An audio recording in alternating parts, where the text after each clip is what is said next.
este modesto curso, y una vez más quiero indicar que el carácter del curso es estrictamente introductorio.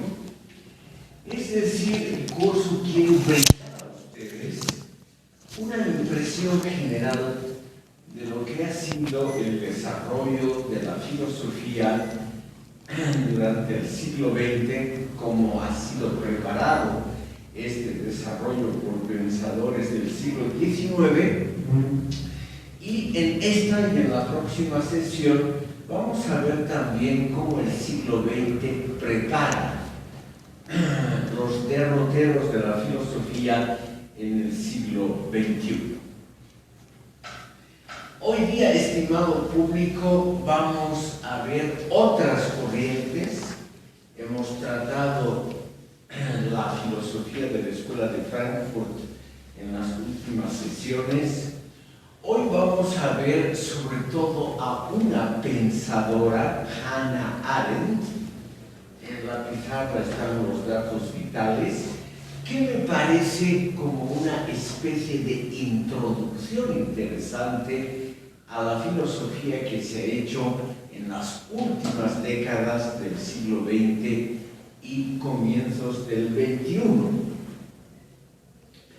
El dato más importante que yo les puedo dar, estimado público, es la pluralidad de escuelas y tendencias en la filosofía de los últimos 70, 80 años, es decir, a partir de la Segunda Guerra Mundial.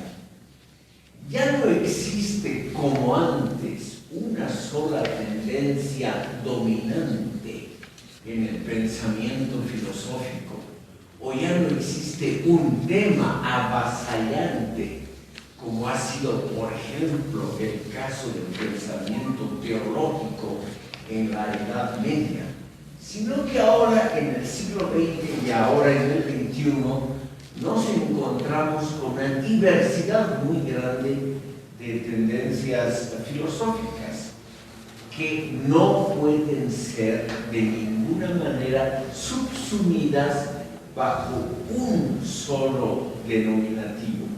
O sea, no podemos decir hoy en día cuál es la tendencia predominante, porque son varias que compiten simultáneamente por el favor de un público cada vez más escaso que se preocupa por asuntos filosóficos. He elegido a Hannah Arendt porque de alguna manera ella representa esa pluralidad de ideas, y también, estimado público, porque hay que hacer honor al género femenino.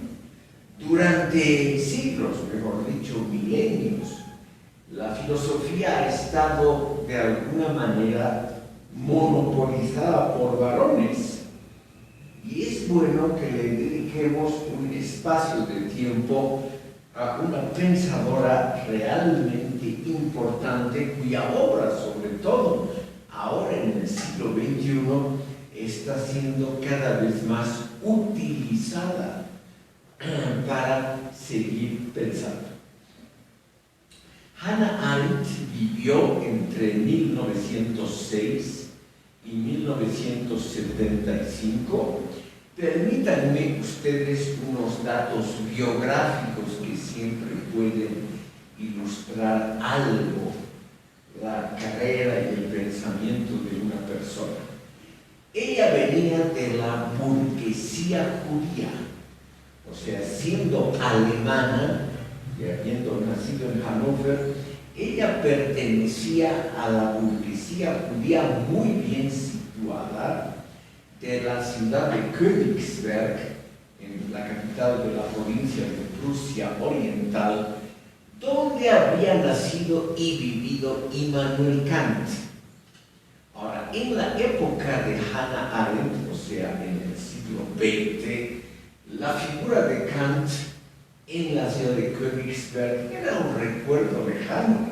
Había una estatua de él en el centro de la plaza principal, pero la ciudad había decaído notablemente notablemente, sobre todo desde que la capital ya mucho antes se había trasladado a Berlín y se había convertido en una ciudad provinciana sin ninguna actividad cultural, filosófica o política de importancia. Hannah Arendt estudió en Marburgo. Marburgo o Marburg es una ciudad situada en el centro de Alemania, una fundación protestante y también era una ciudad provinciana, como es hasta hoy, sin mayor relieve. Ella fue a Marburgo porque ahí enseñaba una de las grandes promesas de la filosofía del siglo XX y muy importante hasta hoy, de nombre Martin Heidegger. Aquí es imprescindible una pequeña apreciación personal, porque en primer lugar porque no se la puede soslayar, y en segundo lugar porque todas las historias de la filosofía y todos los investigadores que estudian el caso Arendt hacen hincapié en la muy profunda ligazón sentimental que se dio entre ambos pensadores. Si dos pensadores importantes, Heidegger y Arendt, se enamoran, estimado público, es pues un tema que va más allá de lo meramente personal. Si dos portentos de la filosofía fundan una especie de vínculo que duró hasta la muerte de ambos, obviamente es algo que también preocupa, aunque en escala menor, a la historia de la filosofía. Porque aquí estamos ante el caso extremadamente interesante de que una vinculación profunda, erótica, estética y de varios aspectos más, no significa de ninguna manera que esa relación haya tenido también un dejo político. Es más, Hannah Arendt, de origen judío, perteneció a esa minoría claramente perseguida por la derecha alemana, sobre todo por los fascistas alemanes que tomaron el poder en 1933. Y ese año, que es el año en que ella tiene que escapar de Alemania por ser judía y por haber estado algo involucrada con grupos de izquierda, es también el año en que su mentor y amante, Martin Heidegger, es elegido rector de la Universidad de Freiburg, de Friburgo, una de las universidades hasta hoy más importantes de Alemania. Entonces, la pregunta es muy clara: ¿hasta qué punto la filosofía heideggeriana, inspirada por ese amor profundo que duró hasta el final de la vida de ambos, ha tenido o no la filosofía de la discípula? Una pregunta que obviamente no tiene una contestación fácil y que depende para la contestación del punto de vista de cada autor. Yo me permitiría afirmar lo siguiente: Heidegger ha influido sobre su discípula y amante Hannah Arendt, sobre todo en el interés por la filosofía clásica, ese enorme interés que desplegó Heidegger por la filosofía griega, sobre todo por los presocráticos. Y también seguramente le enseñó a Hannah Arendt las vinculaciones entre el campo de la estética y de la filosofía. Pero en los lineamientos generales, en la cuestión de la ética, el gran tema que falta en toda la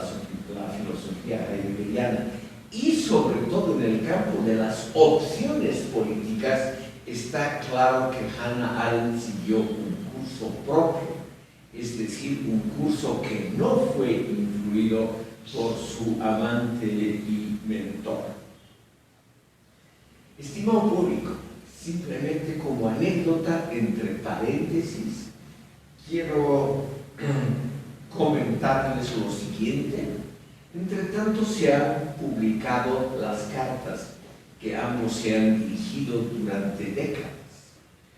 Y esas cartas nos muestran algo que enaltece también al género femenino. Es una pena que no tengamos aquí algunas damas asistentes, porque Heidegger reconoce muy claramente que Hannah Arendt fue la pasión de su vida en el campo erótico y que ella fue la inspiradora de su obra Cumbre, Ser y Tiempo, que fue escrita precisamente en los años de la relación con ella.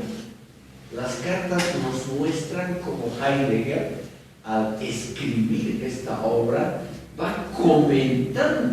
le va comentando a ella cuál es la inspiración que él le debe para los capítulos, para las tendencias de la obra, para los lineamientos generales. Es decir, no hay duda que esta extraordinaria mujer ha tenido una influencia que no se nota.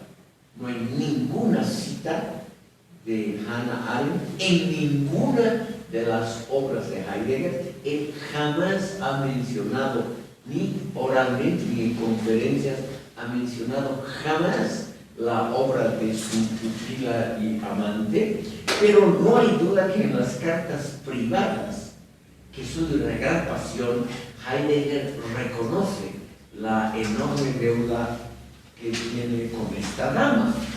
Y si una dama logra inspirar tales sentimientos en uno de los portentos de la filosofía de todos los tiempos, sobre todo del siglo XX, como ha sido Heidegger, no hay duda de la calidad literaria de esta dama.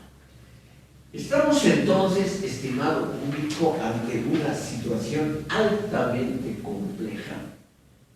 O sea, dos poderosos pensadores se encuentran no solo en el aula, sino en la cama, y de esta relación, estimado público, nace naturalmente una que podríamos llamar fructificación mutua.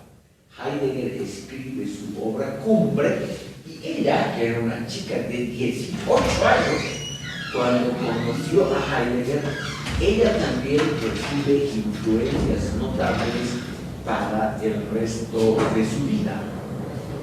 Ella obviamente jamás le perdonó a Heidegger su involucramiento con el régimen nacionalsocialista, con el régimen fascista alemán, y el hecho de que Heidegger, como rector catedrático, uno de los pensadores importantes del régimen, jamás haya hecho algo por mitigar la crudeza del régimen nazi o para ayudar a sus víctimas. Heidegger nunca movió un dedo por ninguna de estas cuestiones. Y sin embargo, ella nunca lo criticó abiertamente.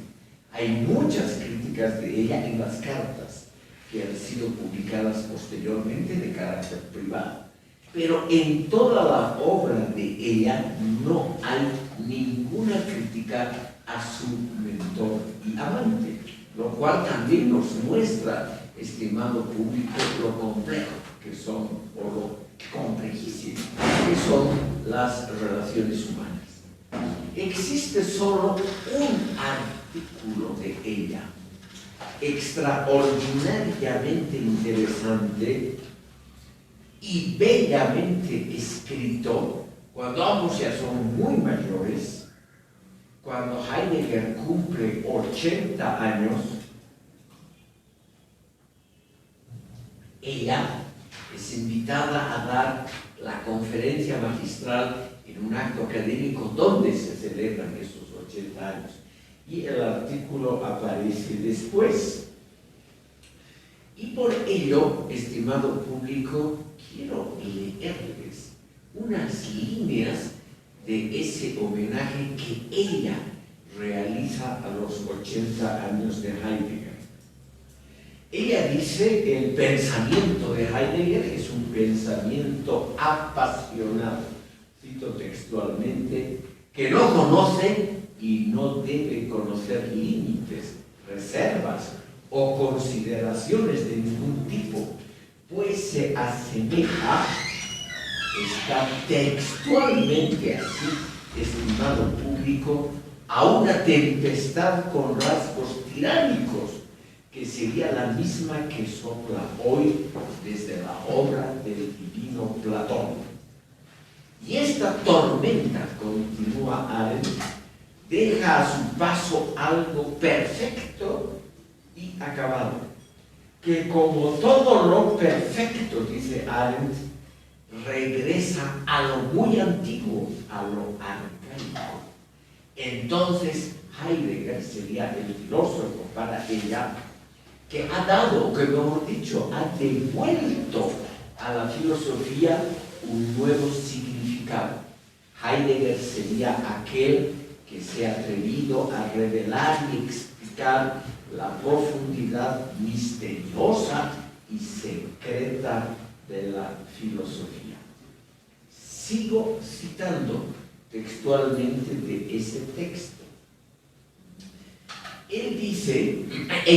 Ella dice, la filosofía de Heidegger es aquella que al volver al origen mismo del pensamiento trasciende el ámbito estrictamente académico, o brinda al pensamiento las raíces profundas que solo se encuentran en el estudio de la tradición.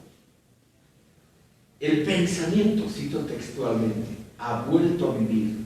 Los tesoros culturales del pasado que se creían muertos son puestos en lenguaje de modo que resulta que dicen otras cosas completamente diferentes a la que de manera desconfiada se había supuesto hoy.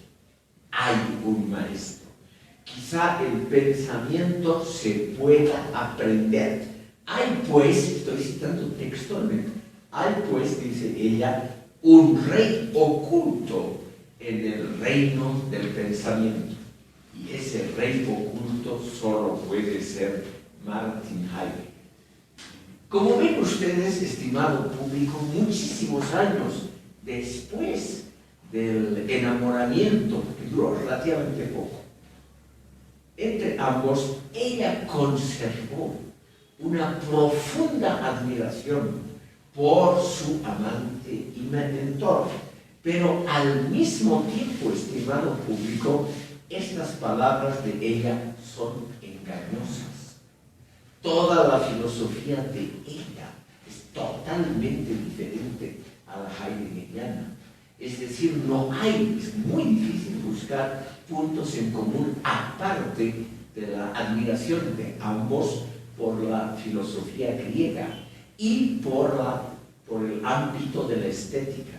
Pero eso, como vamos a ver, ambos encaran ese ámbito de la estética en una forma muy diferente.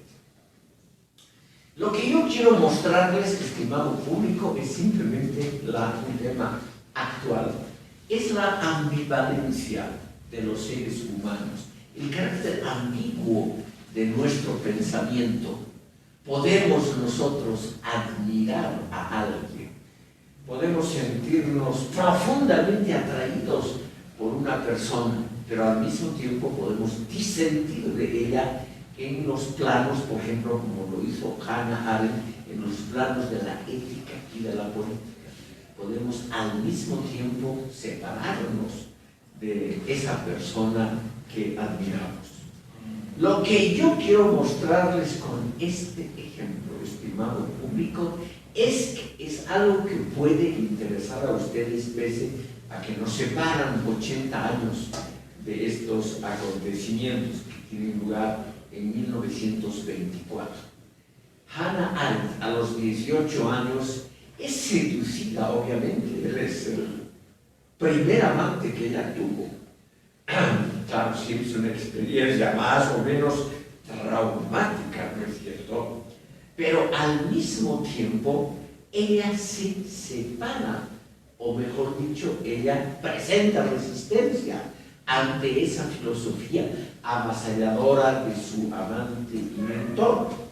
Y ella, justamente porque está cerca del mentor, porque el mentor le escribe esas cartas que les he comentado, donde le va desglosando capítulo a capítulo de la obra cumbre de él, Sin Tiempo, y le va mostrando la influencia de ella sobre cada uno de los capítulos y de los pensamientos. Precisamente por ello, estimado público, es que ella construye una resistencia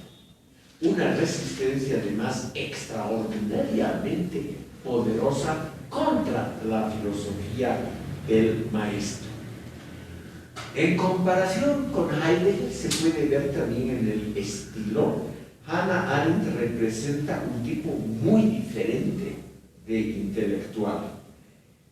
Heidegger escribe en un estilo muy similar al postmodernista actual, extremadamente enrevesado y complicado, barroco y voltero.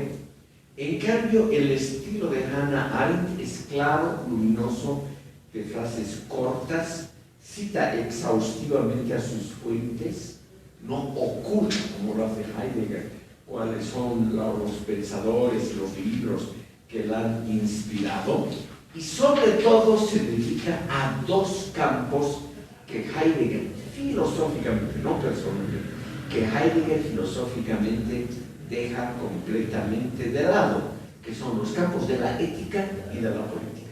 Esos dos campos son los preferidos de ella.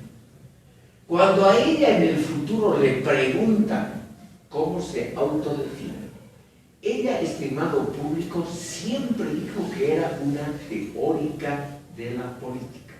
Ella siempre rechazó el calificativo de filósofa, siempre, desde el principio hasta el final.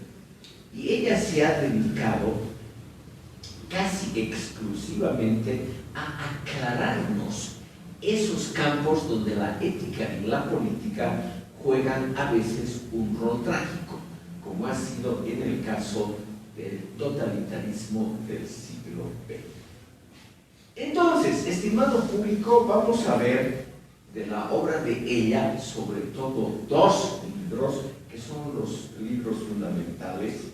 Ella en 1951, de un momento a otro, se convierte en una persona muy famosa por su obra Orígenes y elementos del totalitarismo. Ella no inventa el término, estimado público, el término totalitarismo ya había sido usado por Mussolini y por mucha gente, pero ella lo usa en sentido crítico. Y ella, con ese su libro, ella produce algo que es hasta hoy altamente controvertido, pero que al mismo tiempo es algo muy interesante para comprender el mundo actual. Ella equipara el totalitarismo de la extrema derecha, del nacionalsocialismo alemán y del fascismo italiano, con el comunismo de la Unión Soviética bajo Stalin.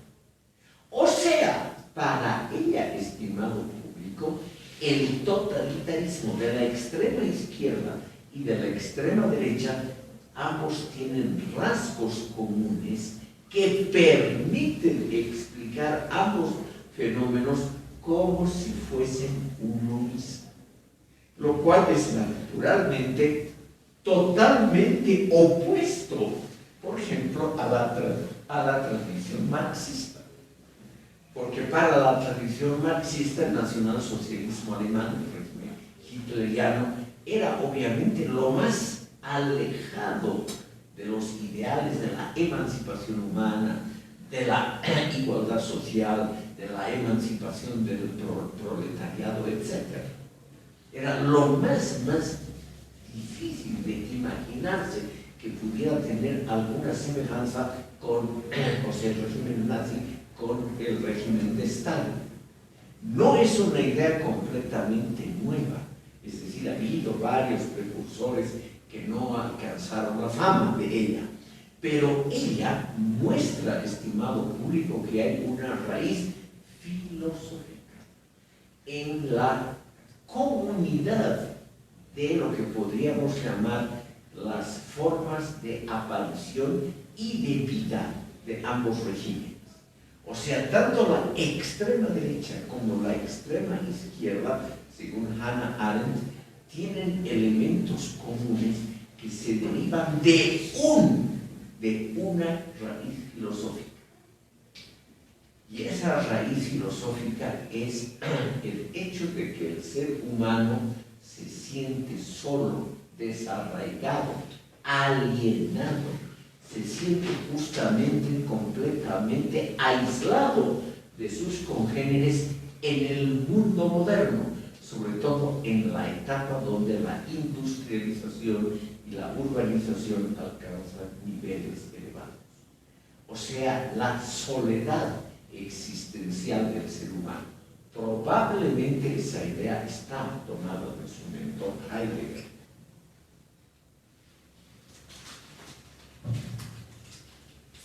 La tesis entonces de Hannah Arendt es, estimado público, muy interesante porque nos muestra que la modernidad, con todos los progresos que ella misma analiza, ella es la gran analítica de la modernidad en el campo de las instituciones políticas. Y ella alaba, celebra, toma positivamente partido por la institucionalidad que ha creado la democracia en el mundo moderno. Pero al mismo tiempo, y ahí se ven los paralelismos con la escuela de Frankfurt, al mismo tiempo ella ve los rasgos negativos del mundo moderno. Ese mundo donde los seres humanos ya no conviven unos con otros, sino viven al lado unos de otros. Esta famosa frase es de su mentor Karl Jaspers, pero ella lo ha explicitado con muchísimos ejemplos, esa idea de que los seres humanos no vivimos unos con otros, sino vivimos al lado de otros. Y al vivir unos al lado de otros, no podemos construir un sentido común, y menos todavía un sentido común democrático, racional y pensado en el largo plazo. Somos aislados, nos hemos vuelto simplemente como mónadas, como las pensó Leibniz, sin comunicación real, verdadera con los otros. Nos hemos convertido en engranajes bien aceitados, que funcionan muy bien, rendimos mucho, trabajamos mucho, el rendimiento económico de los seres humanos es infinitamente mayor en la era moderna que en toda la historia universal anterior. Ella reconoce todos esos rasgos que podríamos llamar positivos de la modernidad, pero al mismo tiempo esa modernidad nos ha convertido en engranajes de un sentido que ya no lo podemos comprender, por lo menos la mayoría de los seres humanos. Que me pongo yo en lugar de la mayoría de los seres humanos, trabajamos, vivimos, sufrimos, etcétera, pero no comprendemos para qué lo hacemos, qué sentido tiene nuestra existencia. La soledad de los seres humanos, la dificultad de comunicarse realmente, no en cuestiones técnicas. Por ejemplo, si los obreros de una fábrica se comunican entre sí perfectamente para realizar una labor técnico-productiva, pero ellos mismos no saben para qué funciona esa fábrica, qué sentido tiene ese tipo de producción. Y ella cree que eso es igual en el mundo capitalista de Occidente y en el mundo socialista del Oriente, sobre todo en los casos extremos, el stalinismo en Rusia, el nazismo en Alemania, donde como no hay democracia, la gente no puede comunicarse entre sí. Entonces aquí, para los marxistas, estimado público, ella comete el mayor de los pecados, porque ella en esta su obra explícitamente declara que la propiedad de los medios de producción es una pregunta secundaria ante los problemas existenciales de los seres humanos, ante preguntas como el sentido de la historia y sobre todo ante el gran tema de su libro, la configuración de la vida cotidiana.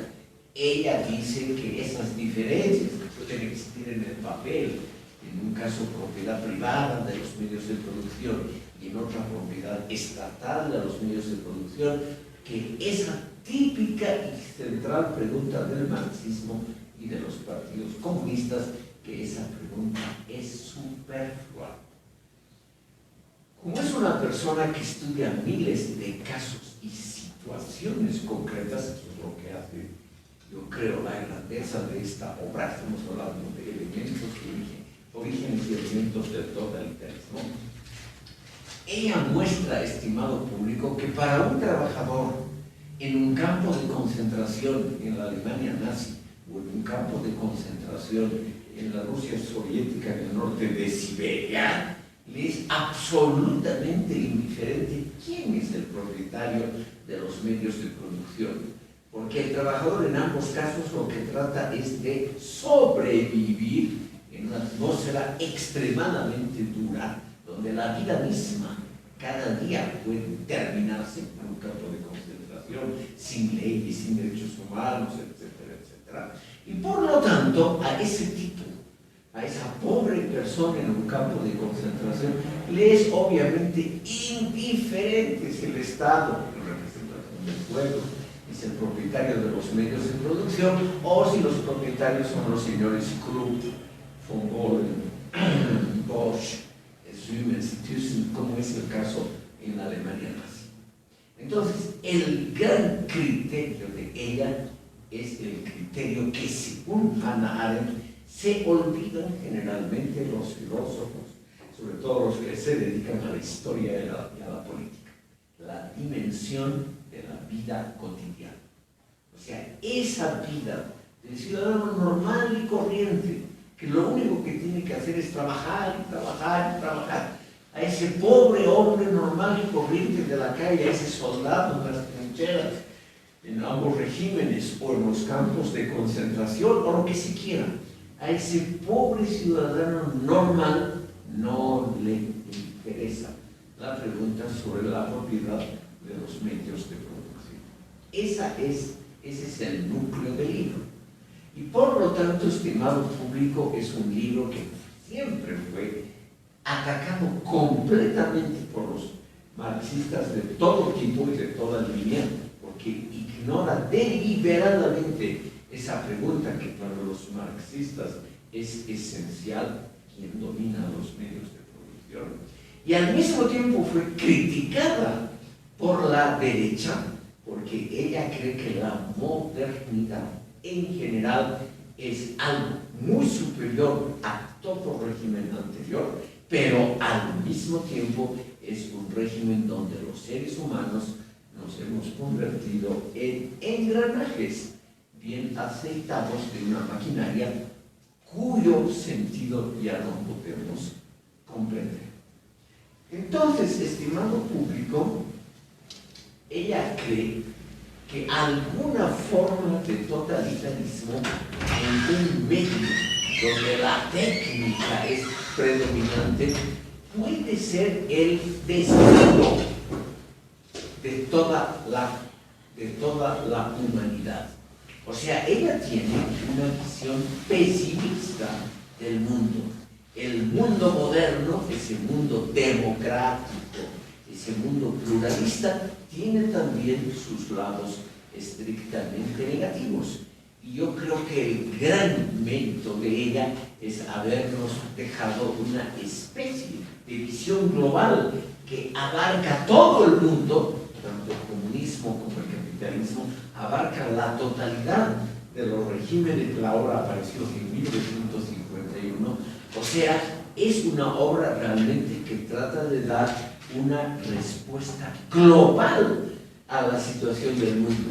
Es decir, en la propia terminología de ella, una respuesta filosófica. No una respuesta de los campos de la historiografía, la sociología o las disciplinas especializadas, sino una visión global que nos diga simplemente qué sentido tiene la vida, como lo hicieron en su época Kant, Hegel y demás. O sea, ella evidentemente se pone en la tradición de los grandes filósofos, de estos grandes pensadores globalistas, que tratan de responder esas preguntas que en el fondo, creo yo modestamente, nunca tienen una respuesta clara. ¿Qué sentido tiene la historia? ¿A dónde vamos? Esas preguntas básicas de la filosofía. Por eso ella cree que el campo de la filosofía tiene que ser fructificado por las disciplinas específicas. Esta es una idea que también ella comparte con la Escuela de Frankfurt, que hemos visto con algún detalle. Ella también comparte la idea de que la filosofía ha llegado a su límite si se dedica, como lo hacía su mentor y amante Heidegger, si se dedica a las disciplinas filosóficas clásicas como ontología, metafísica, lógica. Ella cree que ahí ya no hay algo excepcionalmente nuevo que investigar. Ella es aristotélica, siempre ha reconocido su herencia, esa herencia del gran Aristóteles. ¿Qué hizo Aristóteles según Hannah Arendt? Él investigó la mayor cantidad posible de campos y disciplinas, la política, la historia, la literatura, etc., para recién brindarnos una visión global en su metafísica. Entonces, lo que ella trata de hacer es algo similar. Estudiar la historia, la literatura, muchas cosas. Vamos a ver ahora rápidamente lo que dice sobre esos campos, para darnos una visión, sobre todo sobre la pregunta básica que ella se hace, que es si la vida y la historia tienen un sentido. Y ella, estimado público, no llega nunca a una conclusión clara. O sea, la obra de ella es una obra aporética, aporía, un callejón sin salida. Termina, estimado público, en una duda. O sea, ella no da soluciones, ella presenta problemas. Por eso ella se considera una heredera de la filosofía socrática. Ella se considera, obviamente, porque no era modesta, ¿no? Sí, se pueden decir muchas cosas de Hannah Arendt, pero algo se puede decir con absoluta seguridad, y es que ella no conocía la virtud de la modestia. Y yo les pregunto a ustedes, ¿puede un genio ser modesto? Muy simple. Si una persona a los 18 años, una chica que viene de la provincia de Königsberg, que nunca ha estado en una universidad, que nunca ha interactuado con adultos mayores, que nunca ha estado al lado de personajes intelectuales, el primer semestre, o sea, en Alemania, como aquí la universidad, el año académico está dividido en semestres, en su primer semestre en Marburg, a las pocas semanas de llegar de su hogar, del cual nunca había salido antes, ella, estimado público, es enamorada por el mayor pensador viviente de la época, y el mayor pensador viviente de la época, que es Martin Heidegger, se declara su esclavo en muchas cartas. Entonces, obviamente, esa persona nunca más va a ser modesta. Eso es comprensible. Pero claro, es decir, en eso todos sus críticos y sus admiradores están de acuerdo, era la arrogancia absoluta. Pero yo creo que es comprensible porque un genio como era ella, sin duda alguna, no puede ser, un genio no puede ser modesto. Y eso vale también para ella.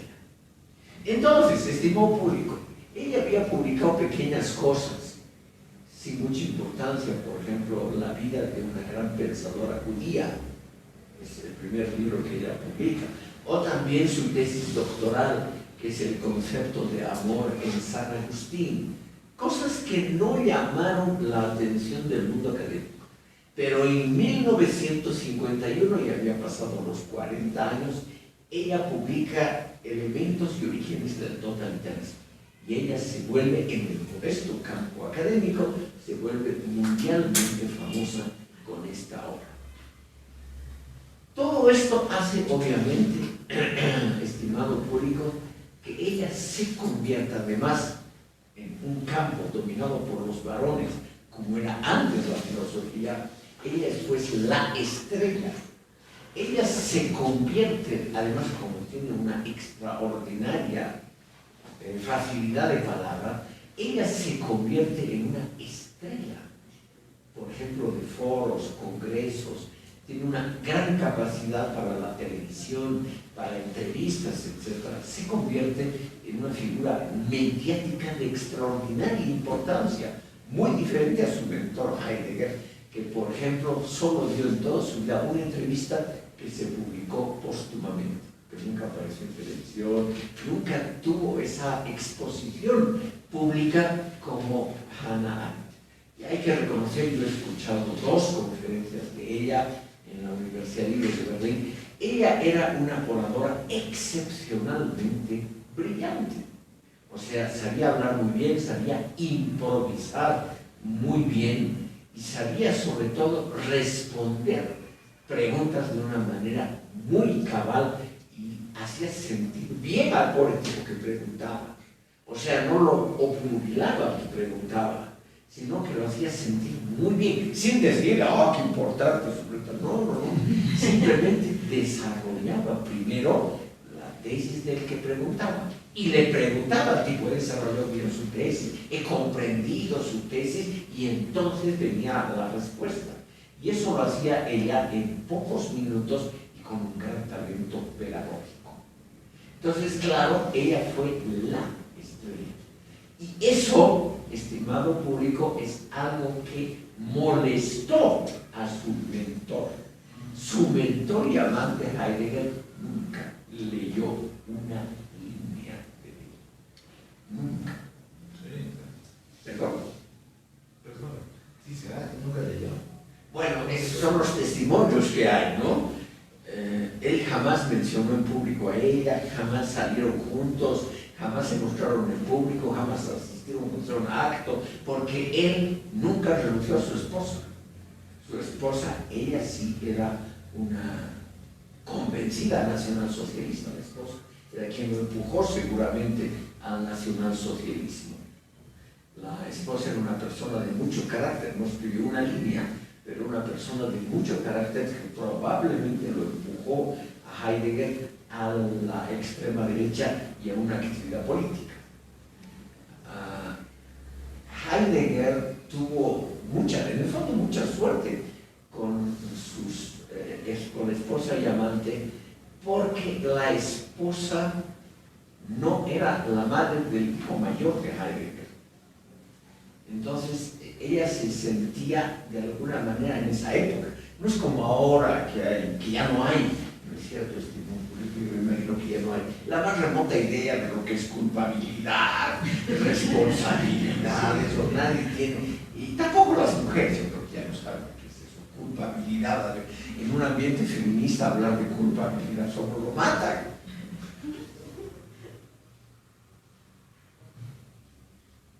Pero en 1920 no era así.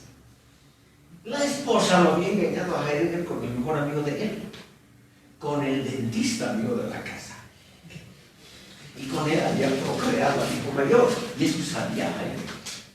Entonces ella, la esposa, pese a ser nacionalsocialista, pese a ser realmente una persona de la extrema derecha, le permitía esas libertades eróticas a Marie. Nunca le hizo problemas por la presencia de Hannah Arendt.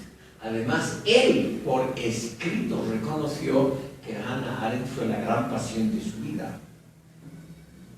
Lo cual, estimado público, es pues un signo, es como atribuir una significación importante a esa persona. Que el mayor pensador para muchos del siglo XX reconozca que esta persona, Hannah Arendt, es la inspiradora parcial, por lo menos, de su gran obra, es pues una demostración de que él reconocía la importancia de ella. La esposa de eso nunca hizo problemas. Si me permiten como está todo mezclado aquí con la biografía, si me permiten un dato final, Hannah Arendt murió un año antes que él. En 1975 ella fumaba extraordinariamente mucho, fumaba 80 cigarrillos al día, 80, 4 cajetillas grandes. Los médicos le dijeron que su corazón, sus pulmones no estaban en el mejor estado y le profetizaron que iba a morir de un infarto, tal cual. Murió de un infarto, por suerte, sin sufrir. Pero de todas maneras, hasta la muerte de ella, él murió poco después, mantuvieron una estrechísima relación. Eso sí, sin mostrarse jamás juntos en público. Y él, hasta el fin de su vida, sin admitir que ella había sido, digamos, la inspiradora de su obra. Él ha admitido en cartas privadas a ella, pero él jamás en ninguna obra de Heidegger hay la más remota mención a su amante inútil.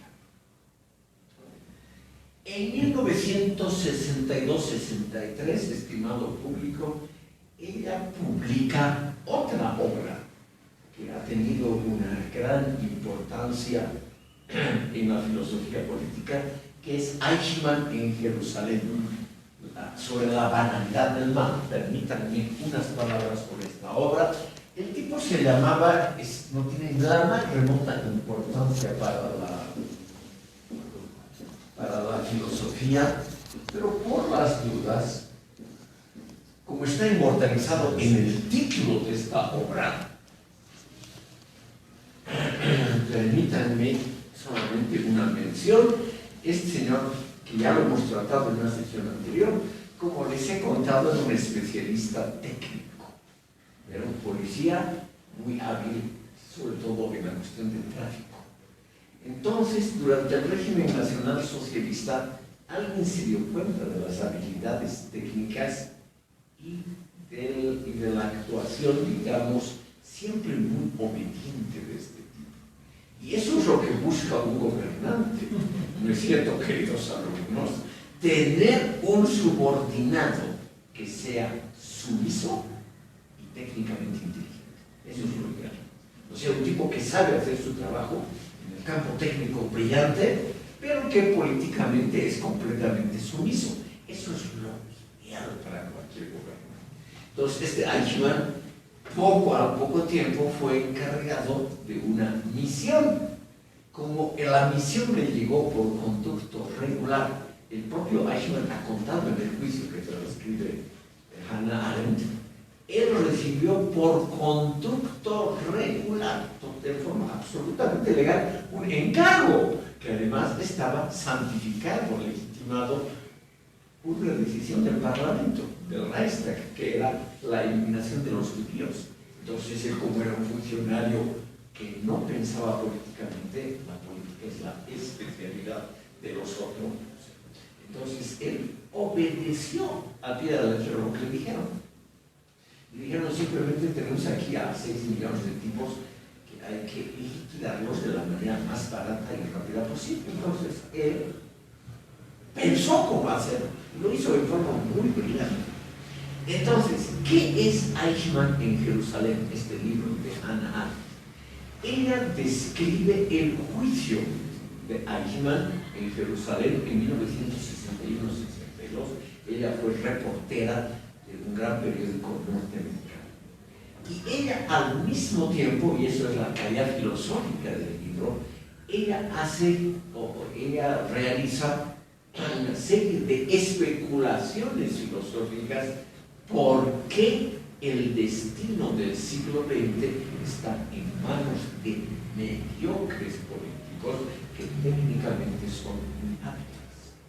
Es decir, esa especie de ser humano, esa especie, estimado público, extremadamente difundida de técnicos muy buenos en su campo, pero que pueden ser manipulados políticamente, que pueden ser usados para cualquier fin. Otro ejemplo serían los que han desarrollado la bomba atómica o cualquier cosa así. Ustedes no sé si saben, estimado público, que hoy en día las guerras se realizan de un modo muy diferente a las guerras tradicionales. Solamente en el mundo árabe, en el mundo islámico hay todavía esa gente que se sacrifica, esos varones esforzados que se vuelan a sí mismos por los explosivos porque van naturalmente al paraíso en el mismo instante. De todas maneras, esa relación inmediata con la violencia, la muerte, etcétera, con el riesgo, eso ya no existe hoy en día. Las guerras están hechas con aviones no tripulados, con cohetes, es decir, por ejemplo, esos drones o esos aviones no tripulados que ahora en el Golfo Pérsico se libran una que otra pequeña batalla, la persona que aprieta el botón y que ha hecho el cálculo está en un cuartel general en los Estados Unidos o muy lejos del campo de acción, o sea, no ve el producto de lo que él hace, no ve el producto de apretar el botón para nada. Es lo mismo que la persona que ha enviado la bomba atómica en Hiroshima, que es un tema muy... El esposo de Hannah Arendt ha dedicado un libro a esa temática, ahora vamos a verla un instante. La persona que aprieta el botón que hace que la bomba salga del avión y sea activada, esa persona no ve el resultado. El avión pasa raudamente y el tipo ya no se da cuenta de que ha causado 80.000 o 100.000 muertos. Entonces la guerra actual es una guerra altamente tecnificada, donde, estimado público, ya no hay justamente esas cualidades que ustedes seguramente desprecian como anticuadas. Por eso yo les decía, y ustedes no, creo que no me han creído, que el movimiento feminista también ha terminado con valores éticos que no son tan irracionales como el sentimiento de culpabilidad. Ahora ya no hay ese sentimiento, ya nadie se siente culpable por lo que hace, ya no hay la idea del pecado. Ustedes seguramente dicen, este viejito, qué cosas más anticuadas nos está contando, habla de culpabilidad, responsabilidad, pecado y cosas que nos parecen que son de ultratumba, cosas antiquísimas. Hannah Arendt responsabiliza al mundo moderno, ese mundo donde un tipo apretando un botón puede mandar a 80.000 personas en un segundo a la muerte, porque esa persona, que es un gran experto técnico, ya no conoce los sentimientos de culpabilidad, responsabilidad, etc. Por eso es que algunos tratatistas creen que Hannah Arendt es un espíritu altamente conservador, porque ella cree todavía en lo positivo de esos sentimientos como culpabilidad, responsabilidad, etc. Ella trata de mostrarnos, estimado público, lo ambiguo, lo ambivalente que es el ser humano y sus productos. Entonces, este libro nos muestra a un gran especialista en tráfico, el que organiza la cuestión de los ferrocarriles y cómo se abaratan los costos de vida. Todo tiene que ver con Auschwitz, con la destrucción masiva de judíos, ¿cómo eso se puede hacer de forma racional? En el juicio Eichmann, que fue pocos meses antes capturado ilegalmente en la Argentina por el Servicio Secreto Israelita, él vivía después de la guerra como un nombre falso en la Argentina. En la Argentina, estimado público, nunca había llamado la atención por nada negativo. O sea, él vivió del 45 al 61, más de 15 años, sin llamar absolutamente la atención. Era un padre de familia ejemplar que mandaba a sus hijos a la escuela, pagaba impuestos, vivía normal. Nunca absolutamente llamó la atención para nada. Y, estimado público, ese tipo tenía, es decir, debería haber tenido en la conciencia el haber ayudado a matar a 6 millones de inocentes. Como ven ustedes, ese es el tema de Hannah Arendt. ¿Cómo puede haber ese tipo de personas?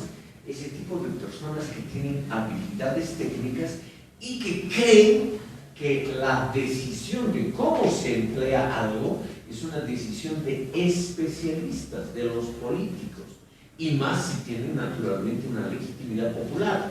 Como el régimen nazi fue extremadamente popular, no se puede negar, ganó limpiamente todas las elecciones, Hitler subió legalmente al poder.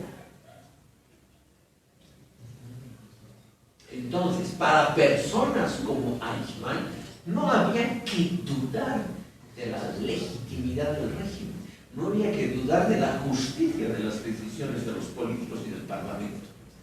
Entonces, esto es lo que ella trata de mostrar, cómo una persona extremadamente buena en un campo, en la técnica, puede ser una persona manipulable, una persona sin conciencia en los campos de la ética y de la moral, de la ética y de la política.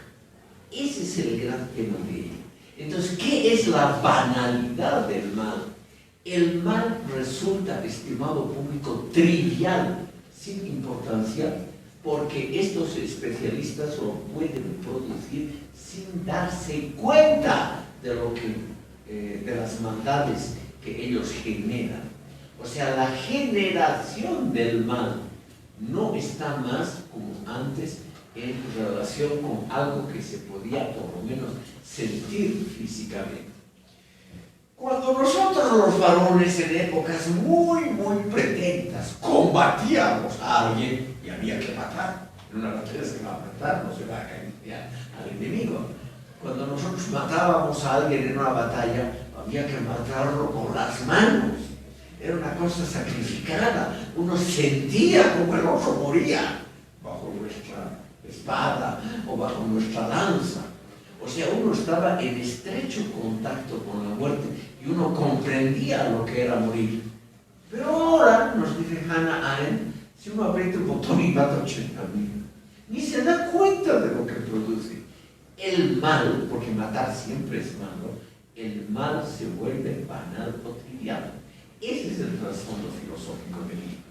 O sea, el mal, la generación de la maldad, es fácil, rápida, tecnificada, y por ello, como no se ve inmediatamente la sangre, nosotros no sentimos la más remota culpabilidad al producir. Hannah Arendt, después de esta relación interesantísima, tormentosa, y por las cartas que han quedado de ambos lados eróticamente muy satisfactorias, con su mentor, se casó 2 veces. Su primer marido, Günther Anders, era también filósofo. Y este filósofo produjo una gran obra justamente entrevistando a los pilotos, a los 2 pilotos norteamericanos que habían despachado las primeras bombas atómicas sobre Hiroshima y Nagasaki. Es decir, él los entrevista, les pregunta qué han sentido, porque los pilotos viven muy largo tiempo, ambos. Entonces, este tipo hace un libro estrictamente filosófico que se llama El carácter anacrónico del ser humano, Él construye una pequeña teoría, pero que no tiene de ninguna manera la calidad de ella. Y el segundo marido de Hannah Arendt, Heinrich Blücher, era un tipo como le gustaba a Hannah Arendt.